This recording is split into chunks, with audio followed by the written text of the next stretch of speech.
Lors de la table ronde diffusée hier soir sur TFX à 20h de la Villa des Cœurs Brisés, comme tous les soirs du lundi au vendredi, nous avons pu écouter un peu les problématiques, notamment celles de Nicolo et de Jonathan, sur lesquelles je vous propose de m'arrêter là.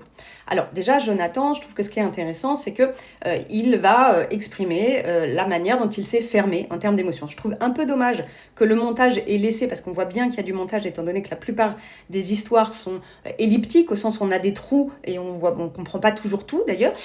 Mais donc ça, c'est ce qui renvoie à l'idée qu'il y a un montage. Mais le montage a gardé pour Jonathan l'idée qu'il serait fermé à ses émotions parce qu'il aurait grandi en Côte d'Ivoire.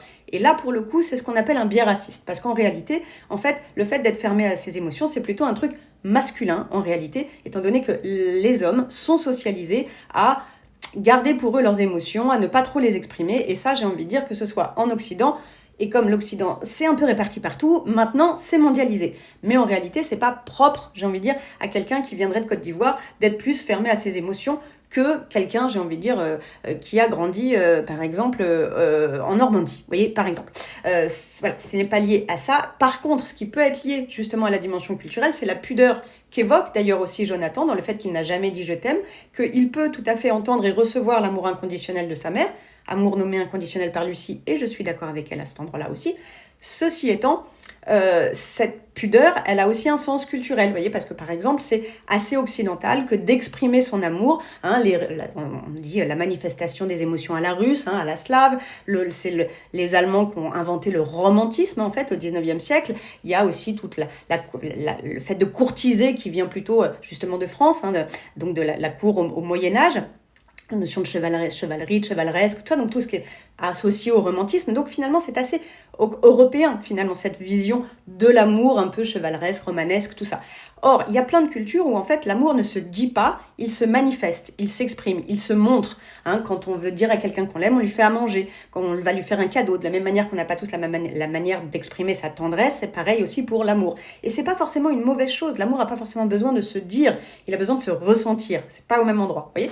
Bon, ceci étant, on va voir ce que va donner les coachings, mais j'espère qu'il y aura aussi cette dimension un peu plus sociétale qui sera peut-être abordée, parce qu'en plus, on voit que Jonathan, en arrivant en France, il a subi aussi énormément de discrimination et de racisme, que ça génère aussi un quotidien qui est difficile, et un quotidien qui peut amener à ce qu'on ferme certaines émotions pour éviter de se retrouver à s'effondrer toutes les 5 minutes, mais qui n'est pas forcément lié, là pour le coup, qu'à l'amour, mais aussi lié au racisme systémique qui existe quand on est une personne ivoirienne qui arrive en France.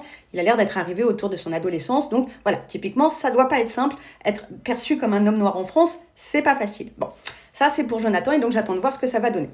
Pour ce qui est de Nicolo, j'avais envie de revenir un petit peu dessus parce qu'il y a eu une phrase qui a été prononcée par Lucie. Alors déjà, vous voyez, Nicolo, il est très malheureux du fait de la situation de séparation de ses parents, ce qui est tout à fait logique, mais je crois que je suis moins d'accord avec Lucie quand elle dit par exemple que tous les enfants rêvent d'avoir leurs deux parents ensemble et heureux. Alors, non, pas forcément en fait.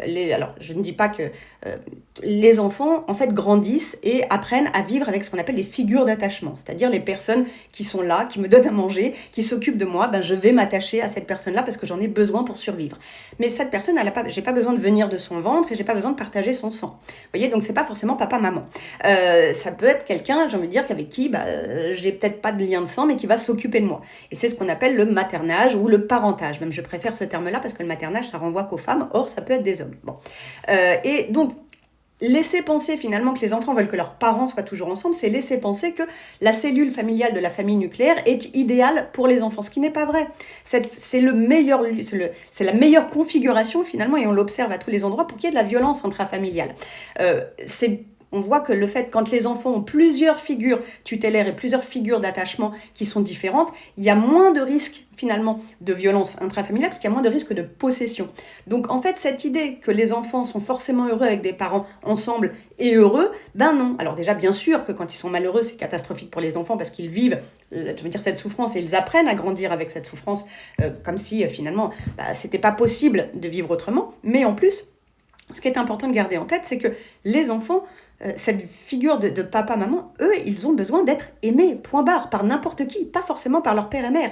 Et le problème que décrit notamment Nicolo dans les situations qu'il a vécues, c'est quand les parents se séparent et qu'à ce moment-là, ils font preuve d'immaturité affective, parce que c'est de ça dont il s'agit, et en fait, ils oublient l'enfant pour se concentrer sur leur litige à eux. Et c'est ça qui pose problème aux enfants, c'est quand ils sont oubliés, dénigrés, négligés dans leurs besoins, et notamment dans leurs besoins d'attention, de considération et d'affection. Mais ça, quel que soit le contexte. Voilà, c'est tout ce que j'ai à dire là-dessus, et puis on va se faire une troisième vidéo pour parler de Loan, parce que là, je crois qu'il y a beaucoup de choses à dire.